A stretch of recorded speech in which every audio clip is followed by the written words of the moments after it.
Rasulallah, ya Habiballah, ya Rasulallah, la ya Rasulallah, ya Habiballah, আমার মতের নিদান কালে আসিও নবী গো আমার শিয়রে দেখিব আপনাকে আপন নজরে ইয়া রাসূলুল্লাহ ইয়া হাবিবাল্লাহ ইয়া রাসূলুল্লাহ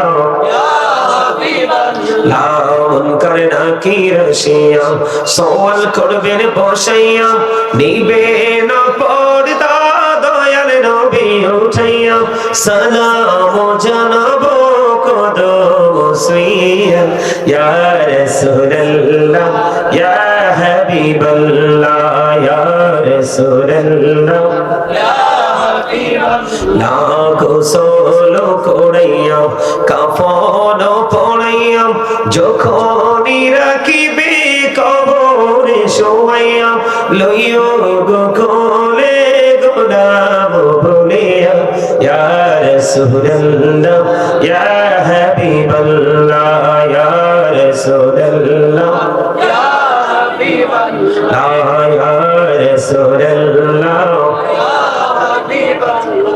শুনেছি হাদিসে দেখিলে আপনাকে জীবনের গোনা ঝরিয়া পড়ে দিও গো দেখা দয়া করে ইয়া রাসূলুল্লাহ ইয়া হাবিবাল্লাহ ইয়া রাসূলুল্লাহ ইয়া হাবিবাল্লাহ আসসালাতু ওয়াসসালামু আলাইহি ইয়া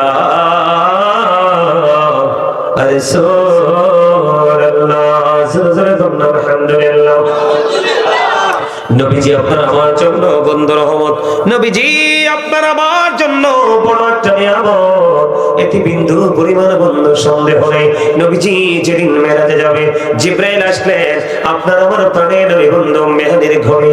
জিবরাইল এসে ডাকলেন ইয়া রাসূলুল্লাহ ইয়া হাবিবাল্লাহ নবী গো আপনাকে রেডি হতে হবে, কারণ আজকে আল্লাহ রাব্বুল আলামিন আপনাকে দাওয়াত দিয়েছে। আজকে হলো আপনি আল্লাহ রাব্বুল আলামিনের দরবারে চিফ গেস্ট। ঝুরে ঝুরে করুন সুবহানাল্লাহ। এবার বন্ধু আপনার আবার প্রাণের নবীকে মেহানির ঘর থেকে জিবরাইল এসে ডাকলেন। অনেক বড় ঘটনা বন্ধু, আমি শুধু এই জায়গাটা আপনাদেরকে বুঝাইতে চাই। আমার নবীকে বোরাক নিয়ে আসলো জিবরাইল নেওয়ার জন্য। বোরাক নিয়ে আসলো নবীজি নিয়ে যাওয়ার জন্য। এবার বোরাক দেখার পরে বন্ধু আপনার আমার প্রাণের নবী কান্দে। নবীজির চক্ষু মুবারক থেকে বন্ধু বন্ধু পানি বিসর্জন দিচ্ছে। আল্লাহ রাব্বুল আলামিন জিবরাইলকে একটা ডাক দিয়ে বললেন, ও জিবরাইল বলো না আমার হাবিব আজকে কাঁদে কেন? এবার আপনার আমার প্রাণের নবীর ক্রন্দন দেখে আল্লাহ রাব্বুল আলামিন জিবরাইলকে বলল, জিবরাইল আমার হাবিবকে প্রশ্ন করো, আমার হাবিবের কাছে জানতে চাও আজকের এই গুরুত্বপূর্ণ সময়, এই নিয়ামতে পরিপূর্ণ সময়, আনন্দ ঘন মুহূর্ত, এই সময় আমার হাবিব কেন কান্দে? এবার জিবরাইল প্রশ্ন করলেন, ইয়া রাসূলুল্লাহ ইয়া হাবিবাল্লাহ নবী গো ও প্রাণের নবী আপনি কেন কাঁদেন?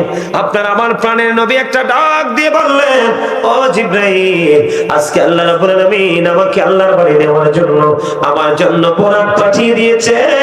আজরাইল আমি কান্দি এই দুঃখে রে, আমার প্রত্যেকটা উম্মতের কবর থেকে হাসরের ময়দান কম পক্ষে 50,000 বছরের রাস্তা। কত হাজার? 50,000। কম পক্ষে 50,000 বছরের রাস্তা হবে রে। আমার গুনাহগার উম্মত গুলো ওই দিন পায়ে হেঁটে হেঁটে কেমন করে তারা পার হবে রে? জিবরাইল এই দুঃখ আমার অন্তর যখন উদয় হলো রে, আমি তখনই ক্রন্দন শুরু করেছি।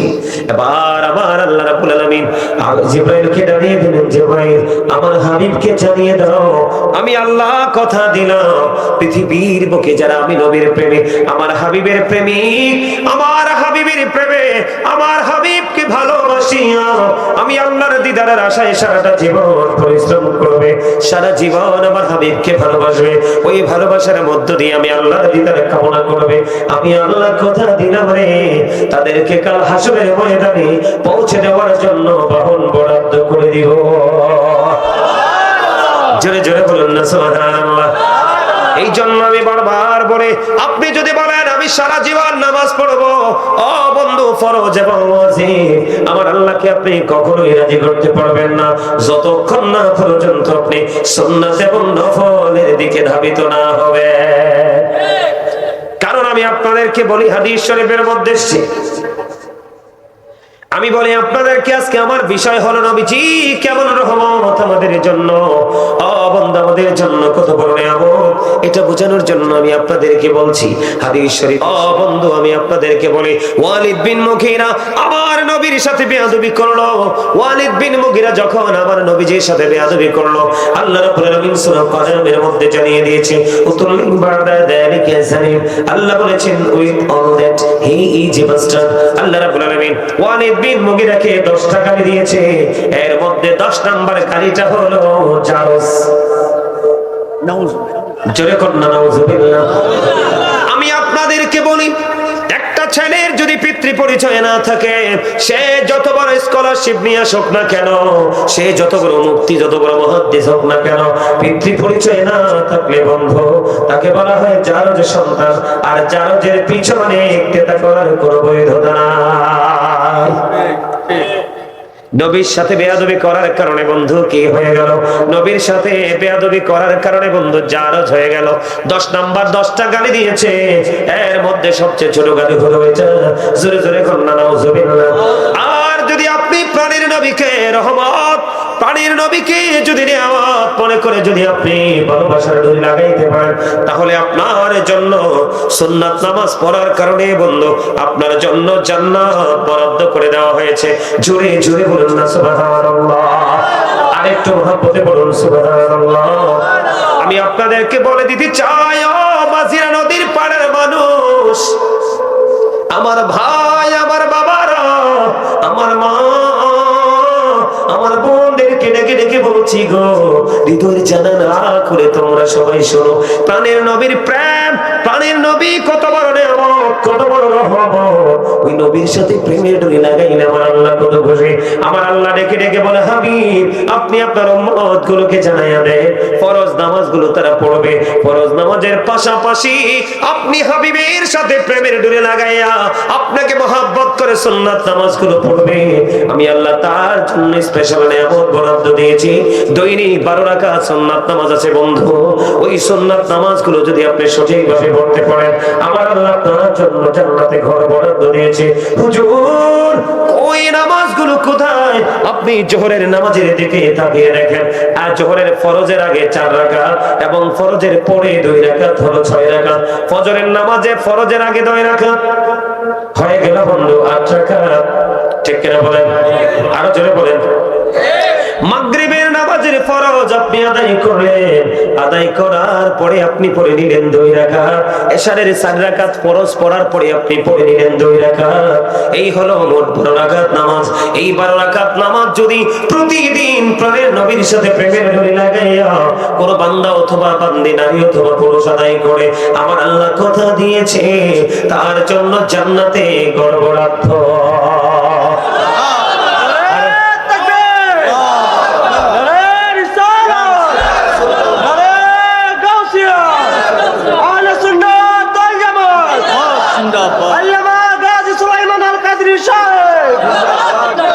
আলহামদুলিল্লাহ বলেন না? তো নবীর সুন্নাত ফরজ ওয়াজিব কার দিকে যায়? আল্লাহর দিকে যায়, ফারদুল্লাহি তাআলা, ওয়াজিবুল্লাহি তাআলা, ঠিক না বলেন? সুন্নাত যখন পড়বেন সুন্নাত রাসূলিল্লাহি তাআলা, তার মানে নামাজ যদিও আল্লাহর, সেজদা যদিও আল্লাহকে দেই রে, কিন্তু সুন্নাত এবং ফরজ এখানে বুঝতে হবে। আল্লাহ রাব্বুল আলামিন একটুখানি বুঝাই বন্ধু, রমজান মাসে প্রতিদিন একটা রোজা রাখা ফরজ, রাতের বেলা 20 রাকাত তারাবি সুন্নাত।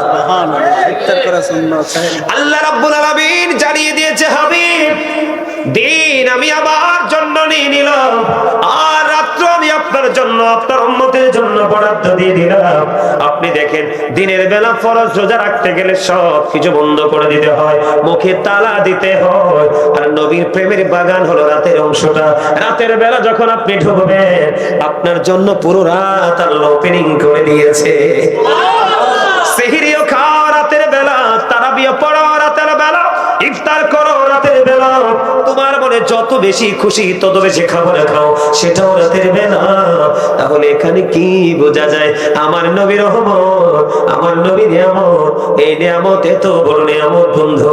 আমি আপনাদেরকে বলে দিতে চাই, আল্লাহ রাব্বুল আলামিন আপনার আমার হাবিবকে, আপনার আমার প্রাণের নবীকে, আল্লাহর প্রিয় হাবিবকে আপনার আমার জন্য কেমন রহমত হিসাবে পাঠিয়েছে বন্ধু, কেমন নিয়ামত হিসেবে পাঠিয়েছে, একটু গভীর ভাবে আপনারা চিন্তা করুন। আপনারা সবাই জানেন বন্ধু, নবীজি তায়েফে গিয়েছিলেন দ্বীনের দাওয়াত দেওয়ার জন্য, জানেন তো? এটা জানেন কি জানেন না? নবীজি যখন তার আপন প্রিয় স্ত্রী মা খাদিজা যখন পৃথিবী ছেড়ে চলে গেল, রাসূলের চাচা আবু তালেব যখন পৃথিবী ছেড়ে চলে গেল, নবীজির জন্য মক্কা নগরী পুরো কি হয়ে গেল, প্রতিকূলতা সৃষ্টি হয়ে গেল। আমার নবীজি তায়েফের উদ্দেশ্যে বন্ধু রওনা দিবে, আমার নবীজি রওনা যখন দিবে রে, ও মক্কা থেকে মদিনায় গিয়েছে কিনা বলেন, আরো জোরে বলেন। আপনারা জানেন আমার নবীকে বন্ধু তায়েফবাসী পাথর মেরেছিল, নবীজির মাথা মোবারক সেদিন ভেঙ্গে ফেলেছিল, নবীজির পবিত্র দেহ মোবারক থেকে রক্ত মোবারক বের হয়েছিল। বন্ধুরে আমার, এত কষ্ট, এত যন্ত্রণা, এত দুঃখ পাওয়ার পরেও আল্লাহ রাব্বুল আলামিন সেদিন কিন্তু তায়েফের মাটি পুরো উলটপালট করে দিত। কিয়ামত পর্যন্ত তায়েফের জমিনে কোনদিন কোন বন্ধু শাক সবজি কোন ফসল কোনদিন উৎপাদিত হতো না, সবকিছু আমার আল্লাহ বন্ধ করে দিত। যদি আল্লাহর হাবিব একটা বার যদি শব্দটা ব্যবহার করত, ঠিক কিনা বলেন, একটা বার যদি বলতো, আল্লাহ আমি তোমার পক্ষ থেকে এসেছি, তুমি না আমাকে হাবিবুল্লাহ বলে পাঠিয়েছো, আল্লাহ তুমি না আমাকে তোমার প্রিয় হাবিব হাবিবুল্লাহ বলে পাঠিয়েছো, তুমি না আমাকে ইমামুল মুরসালিন বলে পাঠিয়েছো, তুমি না আমাকে সিরাজুম মুনিরা বলে পাঠিয়েছো, তুমি না আমাকে রাহমাতাল লিল আলামিন বলে পাঠিয়েছো। ওই তোমার ওই হাবিব রাহমাতাল লিল আলামিন কে এত কষ্ট দেয় রে, তুমি কেমন করে সহ্য করো? এই শব্দটা যদি একটা বার আমার প্রাণের নবী বলতো রে, পুরো তায়েফের মাটি বন্ধু আমার আল্লাহ উলট করে দিত, সবকিছু ধ্বংস করে দিত, সবকিছু বন্ধু নিশ্চিহ্ন করে দিত। ওই তায়েফের জমিনে কিয়ামত পর্যন্ত কোনোদিন কোনো ফসল জন্ম হতো না। কিন্তু আপনার আমার প্রাণের নবী এটা না করে আল্লাহ রাব্বুল আলামিনের কাছে দরখাস্ত করে দিলেন, আল্লাহ মনিব, ও তোমার এই বান্দাগুলো আমি নবীকে চিনতে পারে নাই, তারা বোঝেনি, তাদেরকে ক্ষমা করে দাও, তাদেরকে মাফ করে দাও। যদি তুমি তাদেরকে ক্ষমা না করো, যদি তুমি তাদেরকে মাফ না করো, তাহলে কে তোমাকে আল্লাহ বলে ডাকবে, কে আমাকে নবী বলে স্বীকার করবে? সত্যি তো বন্ধু, আমার নবী এতটা রহমত ছিল, আমার নবী এতটা সফট ছিল। ও বন্ধু, আমার নবীজি সফট ছিল বলে, আমার নবীজি নমনীয় ছিল বলে, আমার নবীজির সফট এবং সুন্দর আচরণ করার কারণে বেঈমান কাফেরেরা নবীর প্রেমিক হয়ে বন্ধু ইসলাম গ্রহণ করেছে। কথা বলেন না কেন বন্ধুরে আমার? আমি আপনাদেরকে একটা এক্সাম্পল দিই। নবীজি যে শুধু দুনিয়াতে মানুষকে উপকার করতে পারে, শুধু যে দুনিয়ায় উম্মতকে সাহায্য করতে পারে এমন নয়, নবীজি পৃথিবী থেকে চলে গেছে। আপনারা সবাই তো বিশ্বাস করেন আমার নবী সশরীরে জিন্দা। কথা বলেন না কেন? নবীজি শুধু জিন্দা নয়, আপনরাও যায়, তিনি নামাজ পড়ে। জোরে জোরে বলেন না সুবহানাল্লাহ, আরো জোরে বলেন না সুবহানাল্লাহ।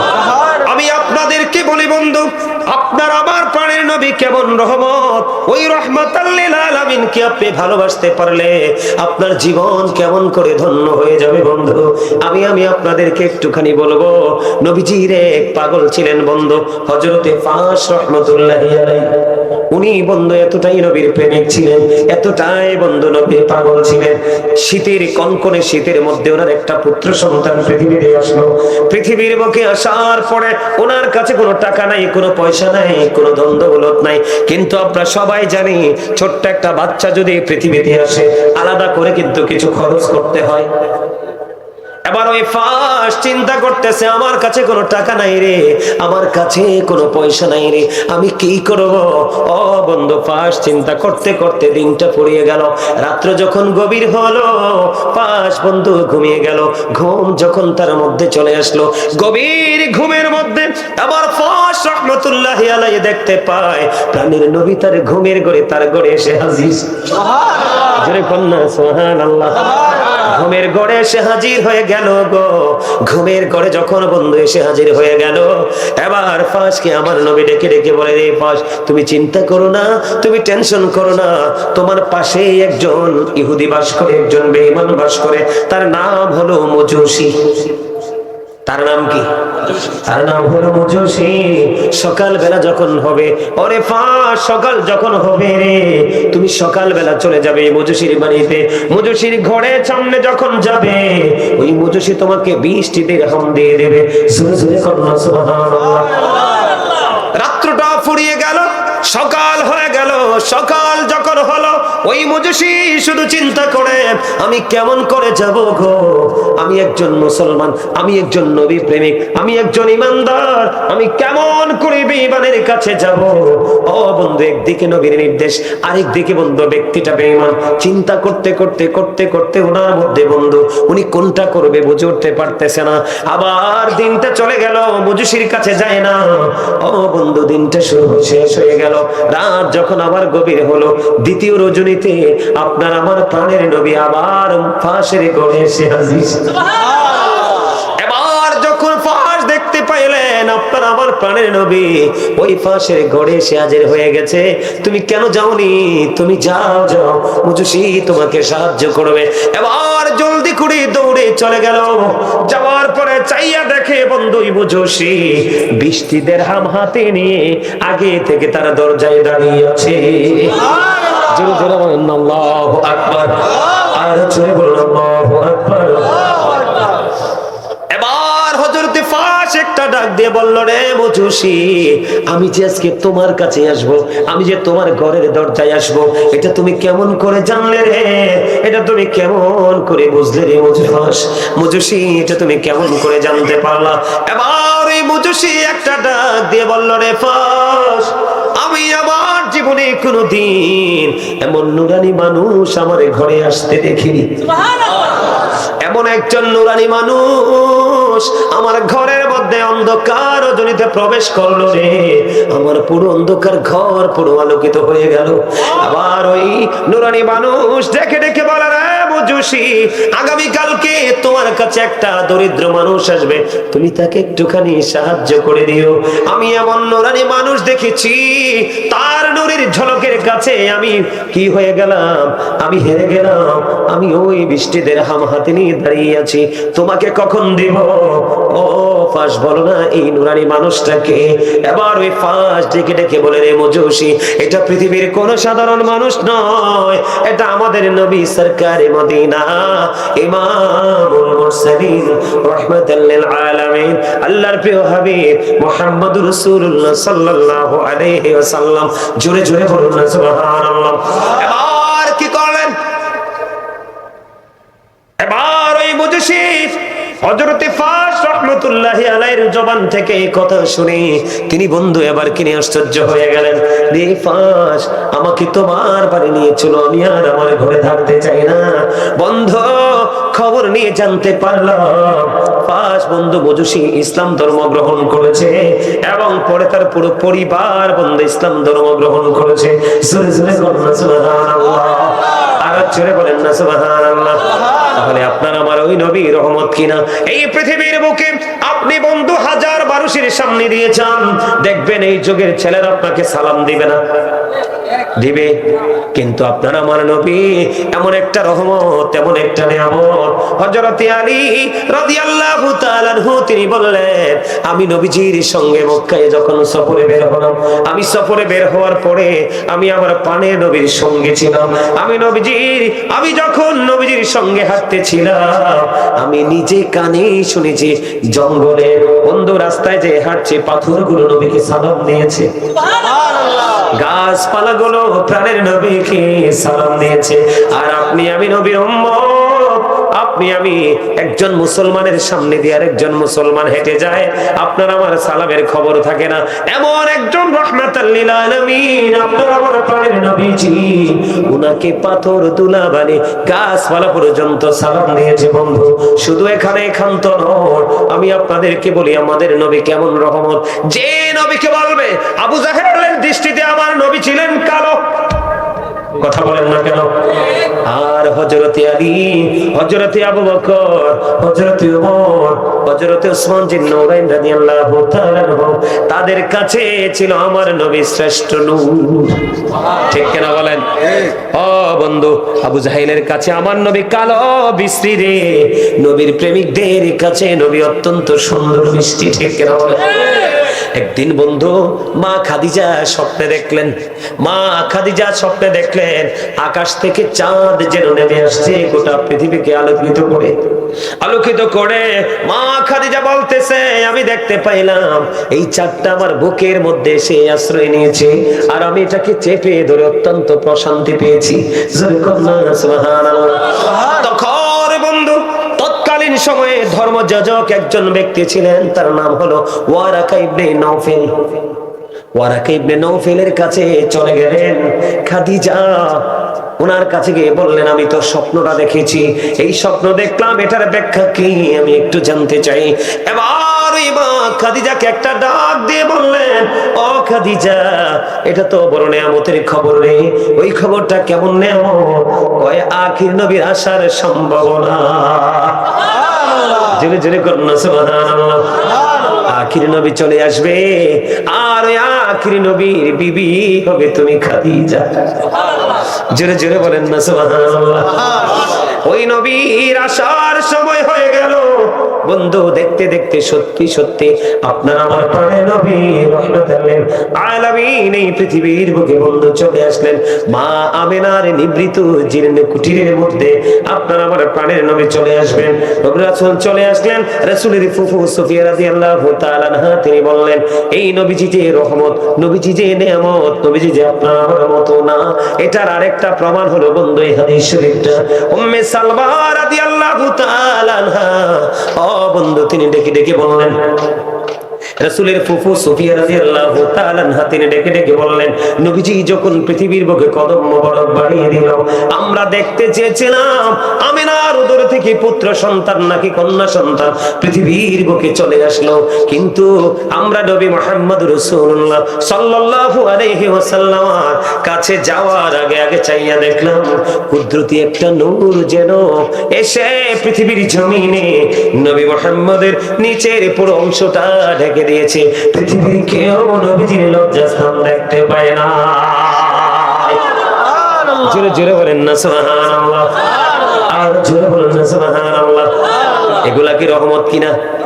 নবীজি যে আমাদের মতো না, বোঝা যায় কিনা? বন্ধুরে আমার, পারস্যের অনির্বাণ শিখা প্রায় 1000 বছর পর্যন্ত নিবেনি, কিন্তু আপনার আমার প্রাণের নবী এই পৃথিবীর বুকে কদম মোবারক বাড়িয়ে দিতে দেরি রে, সঙ্গে সঙ্গে ওই আগুন নিভে যায়। কিসরার রাজপ্রাসাদের 14টি গম্বুজ, মতান্তরে 14টি পাথর বন্ধু ধসে পড়ে। আমার নবীজির আগমনের কারণে বন্ধু আপনাদেরকে বুঝে নিতে হবে, আপনার আমার প্রাণের নবী এমন একজন রহমত। এই রহমত যখন পৃথিবীর বুকে কদম দিল বন্ধু, হাদিস শরীফের মধ্যে এসেছে আকাশের তারকাগুলো পৃথিবীর এত কাছাকাছি চলে এসেছিল, মনে হয়েছিল যেন পৃথিবীর উপরে এসে পড়বে। জোরে জোরে করুন সুবহানাল্লাহ। সেই নবীজির পৃথিবীর বুকে বন্ধু আগমন যখন হয়ে গেল, মা খাদিজার সাথে বন্ধু ধীরে ধীরে অনেক লম্বা ঘটনা, এটা অনলাইনে আমার আলোচনাটা পুরোটা করা আছে, ওখান থেকে জেনে নেবেন। তবে আমার যে বিষয়টা এখান থেকে মূল গুরুত্বপূর্ণ জায়গাটা আমি তুলে ধরতে চাই বন্ধুরে আমার, মা খাদিজার সাথে পরিচয় হলো, মা খাদিজার সাথে তার একটা ব্যবসায়িক সম্পর্ক হলো, মা খাদিজার ব্যবসার প্রতিনিধিত্ব করবে একদিন আমার নবীজি মা খাদিজার। এই পরিচয় হতে হতে কাছাকাছি আসতে আসতে বন্ধু মা খাদিজার ব্যবসা নিয়ে চলে গেলেন বন্ধু। ওই গন্তব্যে যাওয়ার আগে আগে বুশরায় যখন পৌঁছে গেল, ওখানে যাওয়ার পরে সব মাল খাদিজার জীবনে এত বেশি ব্যবসা করেছে বন্ধু, ওই নবীজি যেদিন ওনার ব্যবসা নিয়ে প্রথম গিয়েছিল সেই দিনের মতো এত বেশি মুনাফা মা খাদিজার কোনোদিন পায় নাই। জোরে কন্যা সুবহানাল্লাহ। যখন নবীজি ওখানে গিয়েছিলেন একটা মরা গাছের নিচে বসেছিলেন বন্ধু, ওই কাফেলার লোকজনদেরকে নিয়ে যখন একটা গাছের নিচে বসলো, গাছটা ছিল 100% মৃত। যখন ও বন্ধু যখন নবীজি এই গাছের নিচে বসলো, তাৎক্ষণিক ভাবে এই মরা গাছ জিন্দা হয়ে গেল, ডালা মেলে সবুজ পাতা দিয়ে ঘেরাও হয়ে গেল। তখন বন্ধু তৎকালীন সময় ওখানে ছিল এক খ্রিস্টান, তিনি জানতে পেরেছে দৃশ্য, যখন শুনলো তিনি খবর নিয়ে আসলেন। আসার পরে নবীজির সঙ্গে ছিলেন বন্ধু মাইশারা, হযরত খুজাইমা। মাইশারা এবং খুজাইমা তাদের সাথে কথা বললেন, ডাকে ডাকে ডাকে বললেন, ও আমি দেখতে পেয়েছি এটা এই নবী হবে, ইনি হবে আখিরি নবী রে, ইনি হবে শেষ নবী। যদি মক্কার কাফেরেরা, যদি কাফের বেঈমানেরা জানতে পারে যে ছোট্ট শিশু ও বন্ধু এই গাছের নিচে বসার পরে মরা গাছ জিন্দা হয়ে গেছে, গাছে ডালপালা মেলে দিয়েছে, গাছে পাতা বন্ধু গজিয়ে গেছে, এই ছোট্ট মানুষটা বসার পরে ছোট্ট নবীটা তার জীবন নাশ করবে, তোমরা এখান থেকে তাড়াতাড়ি প্রস্থান করো। তখন ব্যবসা তার মাল বিক্রি হয়ে গেল, ডাবল মুনাফা নিয়ে তারা আবার রিটার্ন ফিরে আসলো। নবীজি যখন উটের উপর বন্ধ চড়লো, মাইশারা খুজাইমা চাইয়া দেখে রে, আমার নবী যেদিকে যায় আকাশের মেঘ নবীজির সাথে সাথে সেদিকে যায়। জোরে জোরে বলুন সুবহানাল্লাহ। আরেকটু মহব্বতে বলুন সুবহানাল্লাহ। খবরটা দারুণ কিনা? নবীজি যে রহমত, এটা কি বোঝা যায় কিনা? নবীজি যে আপনার আমার মতো না, এখান থেকে বোঝা যায় কিনা? মা খাদিজার কাছে বন্ধু এসে খবর জানিয়ে দিল, রে খাদিজা, অদ্ভুত এক আশ্চর্যজনক ঘটনা দেখলাম, জীবনে কোনোদিন এই ঘটনা দেখা তো থাক দূরের কথা, শুনিওনি। ওই যে নবী মুহাম্মদ আজকে ব্যবসা করতে গিয়েছে, ব্যবসার মাল বিক্রি করে যখন ফিরে আসতেছিল, ওটের উপর যখন সওয়ার হলো, তখন চাইয়া দেখলাম আকাশের মেঘ ওনার মাথার উপরে উপরে ছাউনি দিয়ে নিয়ে আসতেছে। জোরে জোরে সুবহানাল্লাহ। আমার মরা গাছের ডাল হলো, মরা গাছে বন্ধু পাতা গজালো, আপনি আমি গাছের গোড়ায় পানি দিয়েও বাঁচাইতে পারি না, ঠিক কিনা বলেন? ও কত হাজার মিথ্যা কথা বলতে হয় একটা কাপড় বিক্রি করতে গেলে, ঠিক কিনা বলেন? আবার এখন বর্তমানে যে দ্রব্য সামগ্রী শুধু 2 টাকা ইনকামের জন্য, তাও তো কাস্টমার নেয় না, কথা কন না কেন? এগুলো বাস্তব কিনা? আমাদের মাল বন্ধু বিক্রি করতে মিথ্যা কথা বলা লাগে, আমরা মাল নিয়ে ঘুরি রে, ভালো মন্দ যাচাই করতে পারে না মানুষ, নেয় না। আপনার আমার আপনি আমি গাছের গোড়ায় পানি দিয়ে এবং বন্ধু কীটনাশক প্রয়োগ করেও গাছকে বাঁচাইতে পারে না। আর যেই নবী বসলে মরা গাছ জিন্দা হয়ে যায়, যেই নবী হাঁটতে লাগলে বন্ধু আকাশের কালো মেঘ নবীকে ছায়া দেয়, ওই নবীকে নিয়ে আমাদের মতো থার্ড ক্লাস মানুষ মন্তব্য করি, কথা বলেন না কেন? করি কি করি না? এটা করার কারণ হলো আমাদের সেই শিক্ষা না থাকার কারণে, আমাদের সেই ইলম অর্জন করা না থাকার কারণে, নবীজি কেমন নবী সেটা জানতে না পারার কারণে। ও বন্ধু, নবীজির যে পাওয়ার আছে, নবীজি যে আপনার আমার মতন। আমি আরেকটু ঘটনা শোনাবো। প্রাণের নবী, আপনার আমার প্রাণের নবী যখন মেরাজে গেলেন, আপনারা সবাই জানেন বন্ধু, আল্লাহর আরশে গিয়েছেন। আল্লাহর সাথে যখন একেবারে কাছাকাছি দেখা হয়ে গেল, আল্লাহ রাব্বুল আলামিন আল্লাহর হাবিবকে, বুখারী শরীফের মধ্যে আসছে হাদিস খানা, আল্লাহর হাবিবকে প্রশ্ন করেছিলেন, হাবিব, আসমানে ফেরেশতারা কি নিয়ে ঝগড়া করছে, তর্ক বিতর্ক করছে, কথা কাটাকাটি করছে। এবার আপনার আমার প্রাণের নবী ডাক দিয়ে বলেন, আল্লাহ আপনি তো ভালো জানেন। আমার নবীজি বন্ধু হাদিস শরীফের মধ্যে এসেছে, যখন আমার নবী বললেন আপনি তো ভালো জানেন, তখন আল্লাহ রাব্বুল আলামিনের কুদরতি হাত আপনার আমার প্রাণের নবীর দুই কাঁধের মধ্যখানে রাখলেন। দুই কাঁধের মধ্যখানে রাখার সঙ্গে সঙ্গে নবীজি বললেন, আমার বুক পর্যন্ত সেই প্রশান্তিটা চলে আসলো। আল্লাহ রাব্বুল আলামিন, ওই যে আল্লাহর আরশ বন্ধু, আল্লাহর আরশে গিয়ে ফেস টু ফেস আল্লাহর কাছাকাছি দাঁড়িয়ে আমি পৃথিবীর শুরু থেকে শেষ পর্যন্ত কি হয়েছে হবে সব নবী দেখে নিয়েছি। জোরে জোরে কন্যা সুবহানাল্লাহ। নবীজি গায়েবের খবর জানে, এই কথাটাও বিশ্বাস করে না, কারণ গায়েবের খবর জানে, বিশ্বাস করলেই তো নবী আপনার আমার থেকে ব্যতিক্রম। নবী শব্দের অর্থ কি? অদৃশ্যের খবর দেয় নেওয়ালা। কথা বল না কেন? নবীজি যেটা আপনি আমি দেখি না, নবীজি যেটা দেখে ক্ষমতা দিয়েছে কে? আল্লাহ। যেটা আপনি আমি জানি না, নবীজি সেটা জানে, এই ক্ষমতা দিয়েছে কে? আল্লাহ। আমি যদি আপনি নবীজির রহমত, নবীজি আপনার আমার মতো নয়। আমি যদি আপনাদেরকে আরেকটা एग्जांपल দেই বন্ধু, 61 হিজরিতে কারবালা হয়েছে, আপনারা তো সবাই জানেন। 61 হিজরিতে কারবালা হবে এবং হুসাইন ওনার সঙ্গীরা শাহাদাত বরণ করবে কারবালার ময়দানে। নবীজি চলে যাবেন আগে, এটা কেমন করে বন্ধু জানতে পারলেন? নবীজি যদি আপনার আমার চাইতে ব্যতিক্রম না হতো, নবীজি যদি আপনার আমার চাইতে যদি বন্ধু একটু যদি ব্যতিক্রম না হতো, তাহলে কখনোই তিনি নবী হতেন না।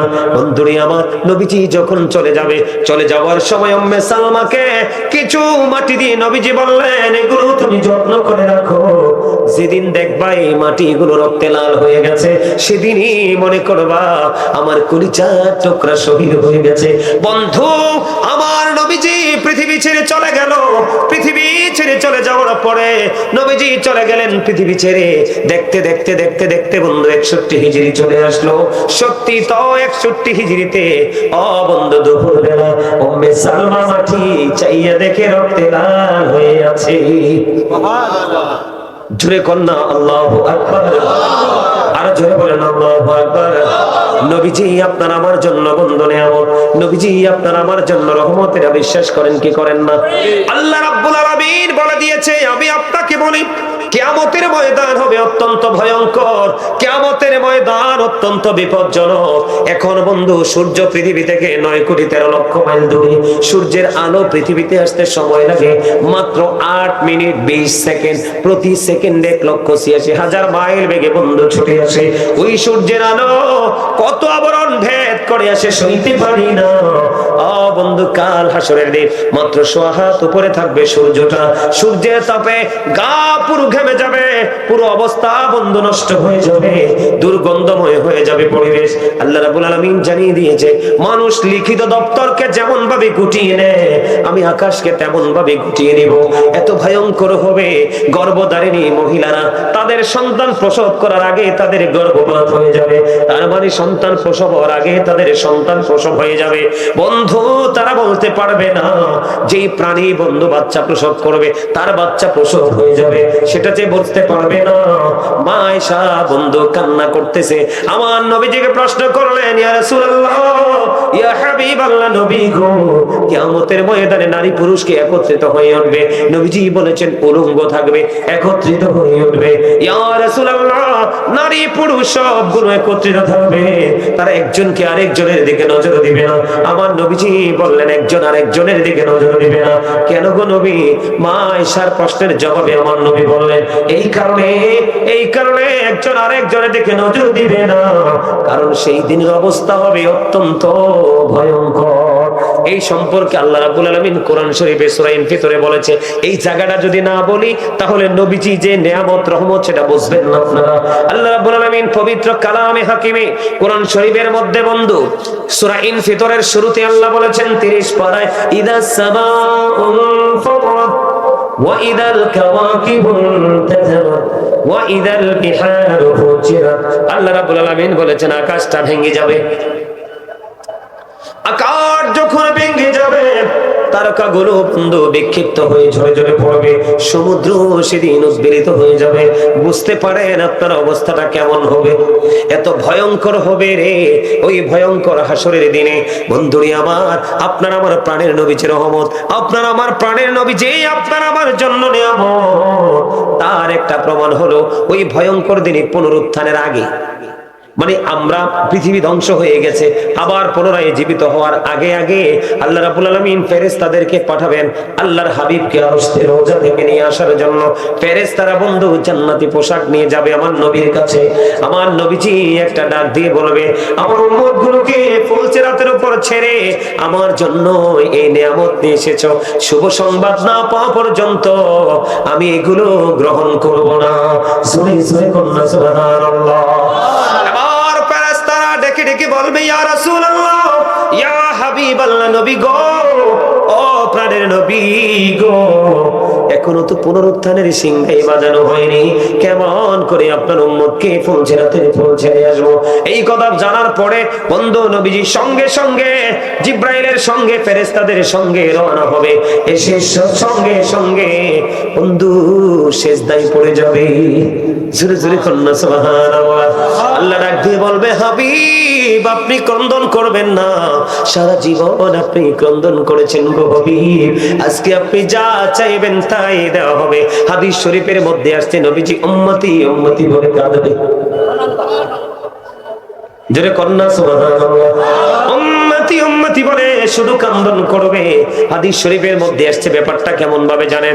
ঈসা নবীর কাছে যাবে সুপারিশের জন্য, না না আমি সেটার যোগ্য না। আদম ও সফিউল্লাহর কাছে যাবে, না না আমি এটার যোগ্য না। এমনি করে করে একজন একজন করে নবীদের কাছে যাবে শাফায়াতের জন্য, বলবে তারা না না এটার জন্য আমরা যোগ্য নই, যাইতে হবে নবী মুহাম্মদুর রাসূলুল্লাহ সাল্লাল্লাহু আলাইহি ওয়াসাল্লামের কাছে। বন্ধু সকল নবী তাদের দোয়া পৃথিবীতে শেষ করে গেছে, কিন্তু আপনার আমার নবীর দোয়া তিনি শেষ করেননি। তিনি কাল হাসরের ময়দানে উম্মতের জন্য দোয়া বরাদ্দ করে রেখেছে। ওই দিন দোয়া করবে, আল্লাহ রাব্বুল আলামিন দোয়া কবুল করবে। জোরে জোরে কন্যা সুবহানাল্লাহ। আপনার আমার প্রাণের নবী তিনি জানিয়ে দিয়েছে কাল হাসরের দিন, ও বন্ধু কাল হাসরের ময়দানে আমার নবীর সুপারিশ আল্লাহ রাব্বুল আলামিন কবুল করবে। মাকামে মাহমুদ ওনার জন্য প্রশংসার জায়গা বরাদ্দ করে দিয়েছেন। আল্লাহ বলেছেন ও মিনাল লাইলি ফাতাহাজ্জাদ বিহি নাফিলাতান লাকা আসা আইয়াবআসাকা রাব্বুকা মাকামান মাহমুদা। জোরে জোরে বলুন আল্লাহু আকবার। আল্লাহ রাব্বুল আলামিন বলে দিয়েছে হাবিব আপনার জন্য তাহাজ্জুদের নামাজ খাস করেছি রাতের কিছু অংশে। সুবহানাল্লাহ বলেন না। আল্লাহর হাবিবকে চিরে মাকামে মাহমুদে সমাসীন করা হবে, তার মানে প্রশংসার জায়গায় বন্ধু। সেই দিন আল্লাহ রাব্বুল আলামিন আল্লাহর হাবিবের এই প্রশংসায় সন্তুষ্ট হবে। জোরে জোরে কন্যা সুবহানাল্লাহ। আল্লাহর হাবিবের প্রিয় উম্মত আখিরি নবীর উম্মতগুলোর জন্য জান্নাত বরাদ্দ করবে। আওয়াজ করে বলুন সুবহানাল্লাহ। সুবহানাল্লাহ আলহামদুলিল্লাহ লা ইলাহা ইল্লাল্লাহ। সুবহানাল্লাহ আলহামদুলিল্লাহ লা ইলাহা ইল্লাল্লাহ। লা ইলাহা ইল্লাল্লাহ লা ইলাহা ইল্লাল্লাহ। আরশ কুরসি লৌহ কলম সৃষ্টি যাহার ওসিলা। আরশ কুরসি লৌহ কলম সৃষ্টি যাহার ওসিলা। নিজে আল্লাহ খুশি হইয়া না নাম রাখলে রে হাবিবুল্লাহ সুবহানাল্লাহ আলহামদুলিল্লাহ লা ইলাহা ইল্লাল্লাহ লা ইলাহা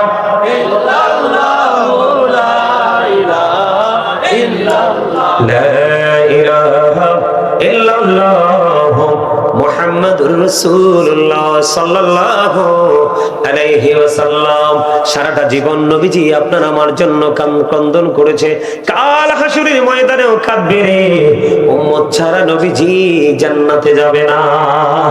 হাদিস শরীফের মধ্যে এসেছে সর্বপ্রথম আপনার আমার প্রাণের নবী জান্নাতে ঢুকবে, আর নবীজির সঙ্গে বিশাল একটা জান্নাতি দল থাকবে। এরা হলো পৃথিবীর গরিব মানুষের দল। পৃথিবীতে যত নবী রাসূল এসেছে তাদের প্রতি ঈমান এনেছে সর্বপ্রথম গরিবরা। কারা? তাদের কথার উপর বিশ্বাস করেছে কারা? এখনো দেখবেন বর্তমান প্রেক্ষাপটে মসজিদের ইমাম সাহেবের কথা 16 আনা মানার চেষ্টা করে গরিব অথবা মধ্যবিত্ত পরিবারের মানুষ। কিন্তু যারা মোটামুটি টাকাওয়ালা পয়সাওয়ালা লাঠিওয়ালা এরা কিন্তু ইমাম সাহেবের কোনো কথাই মানতে চায় না, চায় বরং ইমাম সাহেবকে তাড়াবার চেষ্টা করে। কথা কম না কেন? সুদের ওয়াজ করলে ইমাম সাহেব আর পরের দিন মিম্বারে দাঁড়াইতে পারে না। আমাদের কুমিল্লাতে আমাদের কুমিল্লাতে এরকম হয়েছে অনেক।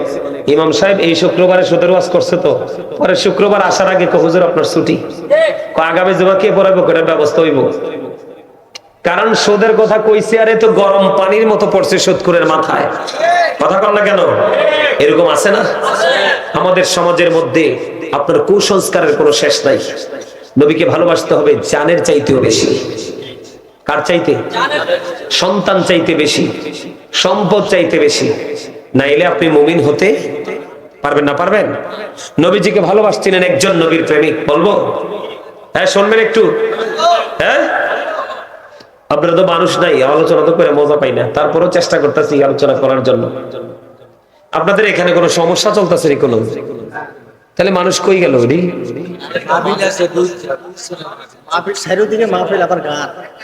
না, এটা এই যে গানের কথা বলছেন না, এটা হইতে পারে।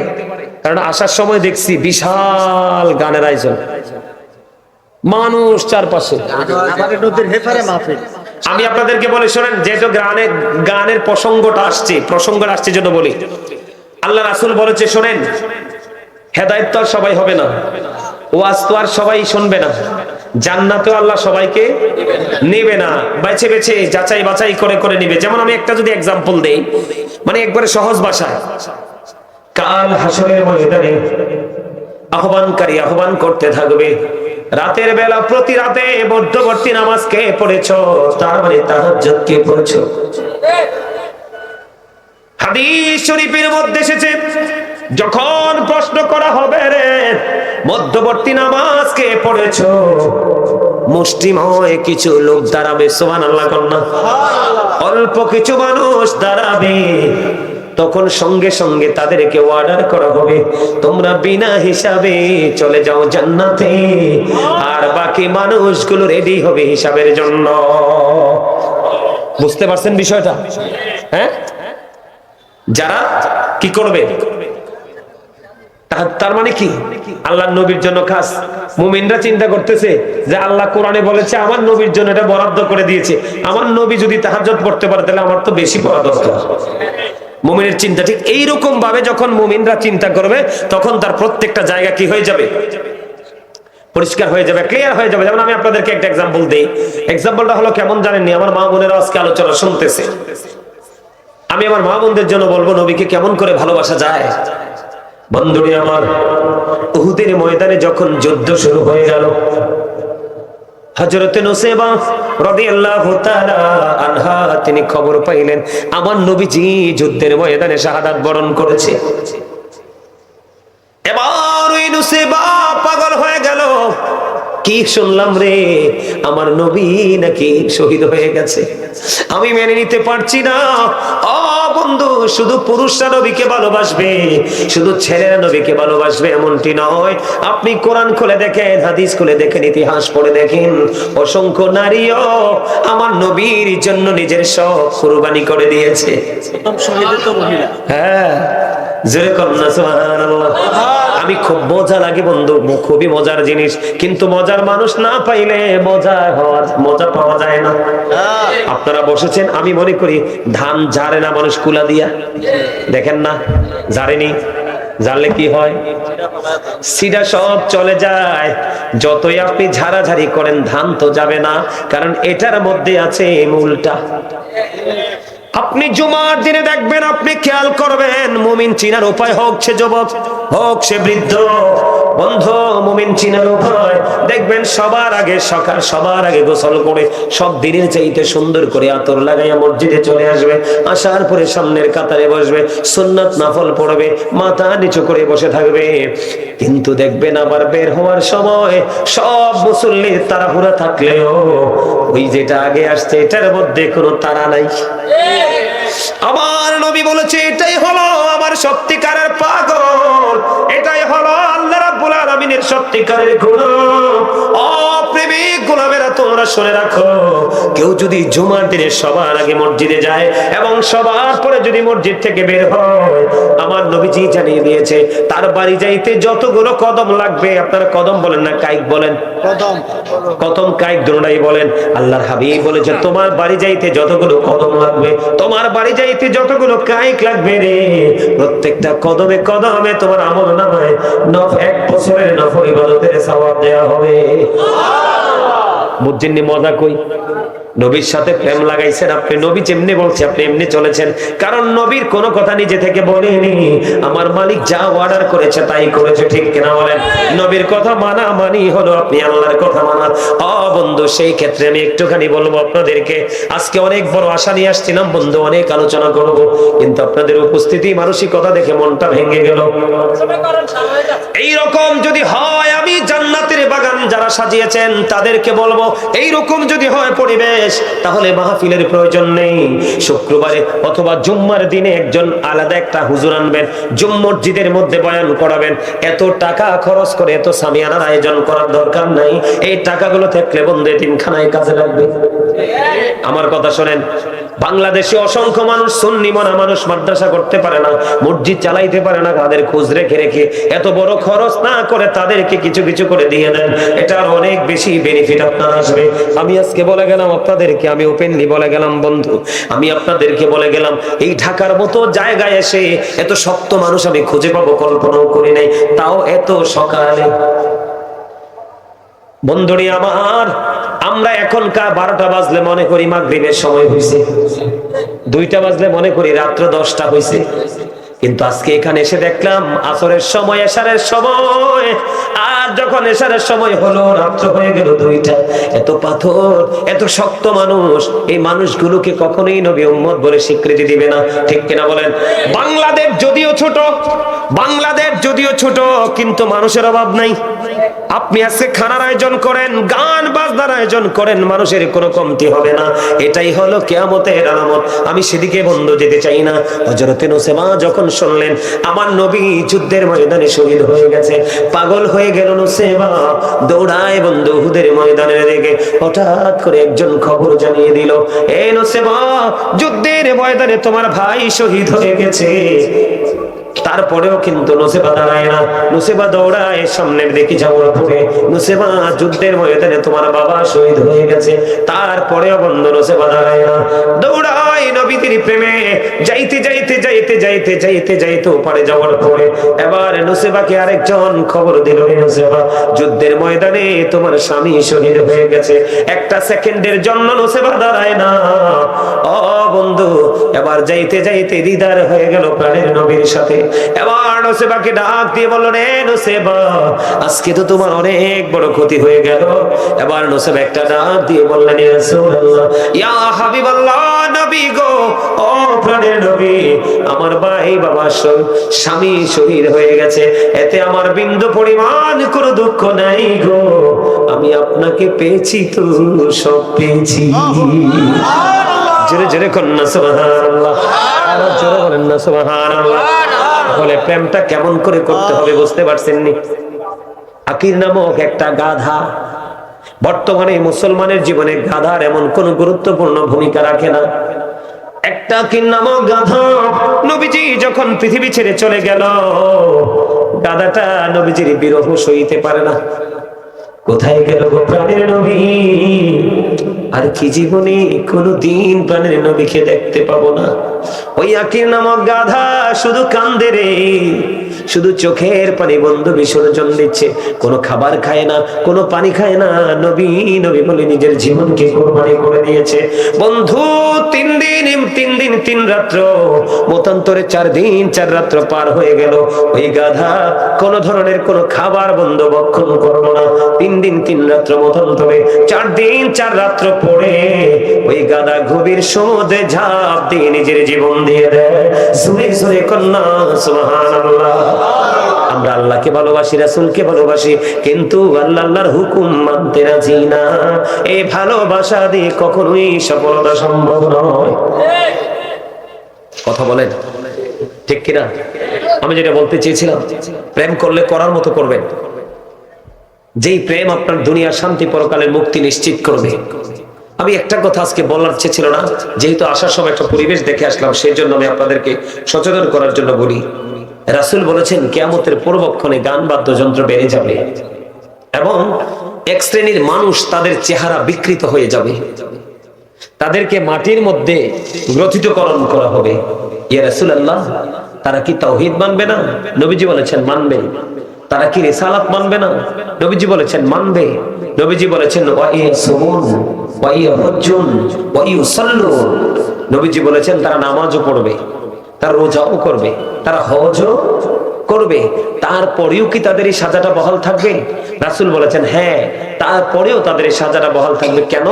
এই কারণে তাদের এই সাজাটা বহাল থাকবে, তারা গান বাদ্যযন্ত্রের আসর বসাবে। নাউযুবিল্লাহ বলেন না। সমাজের মধ্যে গান বাদ্যযন্ত্রের আসর বসাবে, আর গান বাদ্যযন্ত্র আসর বসাইলে এখানে একটু নেশাও তো আসছে। কথা কয় না কেন? আসে না কেন?